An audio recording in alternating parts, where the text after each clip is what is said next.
మేమైతే ఊరికి వెళ్తున్నాం. ఊరికి వెళ్ళేటప్పుడు మధ్యలో టైం వచ్చేసి 11 అలా అయింది. ఎక్కడ చూసినా ఒక్క హోటల్స్, టిఫిన్ హోటల్సే లేవు.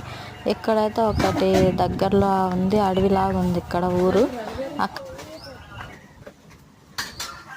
ఏం తీసుకున్నారు? ఇక్కడైతే ఒక టిఫిన్ షాప్ అయితే ఉంది, ఒక చిన్న విలేజ్లో. ఇదైతే చాలా బాగుంది విలేజ్. పక్కనే రైల్వే స్టేషన్, అన్ని కొండలు అన్నీ ఉన్నాయి. ఇక్కడ వాతావరణం కూడా చాలా బాగుంది. ఇక్కడైతే మేము కొద్దిసేపు ఉన్నాము, ఇక్కడ చూసాము, బాగా నచ్చింది మాకు ఈ ప్లేస్ అయితే. ఈ ఊరు కూడా చాలా బాగుంది, ప్రశాంతంగా ఉంది. ఇక్కడ ఇవైతే రైల్వే వాళ్ళ క్వార్టర్స్. ఇక్కడ చూడండి, రైల్వే స్టేషన్ పక్కన హౌసెస్ కట్టుకున్నారు. ఈ ఊరైతే చాలా ప్రశాంతంగా ఉంది, చాలా బాగా నచ్చింది.